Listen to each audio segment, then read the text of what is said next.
नमस्कार दोस्तों, हमारे YouTube चैनल में आपका स्वागत है। आज की कहानी सरस्वती माता कैसे प्रकट हुई इसके बारे में है। आई कहानी सुनते हैं। यह उस समय की बात है जब भगवान ब्रह्मा को भगवान शिव जी ने पृथ्वी के निर्माण का आदेश दिया था। महादेव के आदेशानुसार भगवान ब्रह्मा जी ने सृष्टि व इस पृथ्वी का निर्माण किया। उन्होंने पृथ्वी पर समुद्र, नदियाँ, पहाड़, जीव जंतु, पेड़ पौधे इत्यादि सभी चीजों का निर्माण कर दिया। अपने द्वारा पृथ्वी का निर्माण किए जाने के पश्चात जब भगवान ब्रह्मा जी ने उसे देखा तो उन्हें अपनी बनाई रचना में कुछ कमी लगी। पृथ्वी दिखने में तो बहुत सुंदर थी, लेकिन चारों ओर केवल मौन व उदासी छाई हुई थी। कहीं कोई ध्वनि व संवाद नहीं था एवं सब सूना सूना सा प्रतीत हो रहा था।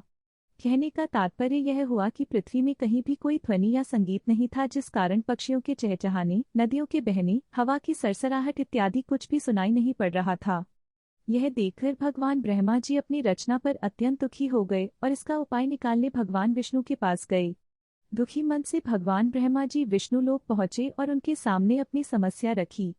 उन्होंने भगवान विष्णु को बताया कि अब यह सृष्टि उन्हें ही चलानी है, लेकिन वे उन्हें यह सुनसान सृष्टि नहीं सौंप सकते, इसलिए इसका कोई मार्ग निकाले। भगवान विष्णु जी ने ब्रह्मा जी की चिंता का कारण समझ गए और इसके लिए उन्होंने आदिशक्ति को बुलाने का आह्वान किया। भगवान विष्णु जानते थे कि किसी भी चीज को पूर्ण करने के लिए केवल पुरुषत्व ही नहीं, उसमें स्त्रीत्व का होना अति आवश्यक है। भगवान विष्णु के द्वारा आह्वान किए जाने पर मां आदिशक्ति वहां प्रकट हुई ताकि वे एक नई दैवीय शक्ति को जन्म दे सके। मां के प्रकट होने के बाद भगवान ब्रह्मा जी ने उन्हें सृष्टि का अवलोकन कर उसकी कमी को दूर करने की याचना की। मां आदिशक्ति ने सृष्टि का गहन अध्ययन किया और पाया कि इसमें तत्व तो सभी विद्यमान हैं, लेकिन ध्वनि व संवाद की कमी है। साथ ही सृष्टि में बुद्धि व ज्ञान का भी अभाव था। अब मां को एक नई शक्ति का विकास करना था जो सृष्टि की इस कमी को दूर कर सके।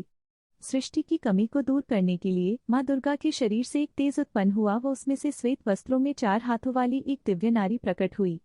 उसने अपने 2 हाथों में वीणा पकड़ रखी थी, तीसरे में वर्णमाला और चौथे हाथ में पुस्तक ले रखी थी।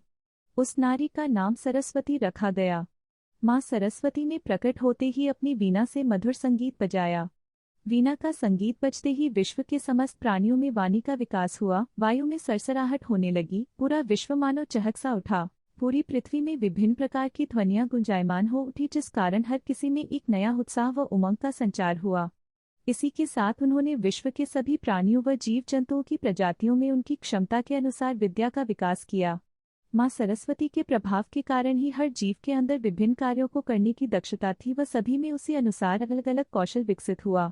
इसके बाद मां आदिशक्ति ने ब्रह्मा जी से कहा कि जिस प्रकार मां लक्ष्मी भगवान विष्णु की आदिशक्ति है, मां पार्वती महादेव की, उसी प्रकार मां सरस्वती आपकी आदिशक्ति व धर्मपत्नी होंगी। मां आदिशक्ति के कहेनुसार भगवान ब्रह्मा ने मां सरस्वती को अपनी अर्धांगिनी के रूप में स्वीकार कर लिया।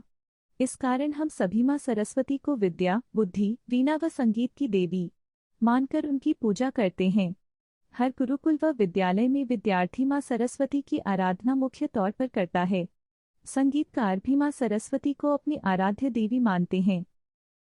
कथा समाप्त हुई। धन्यवाद।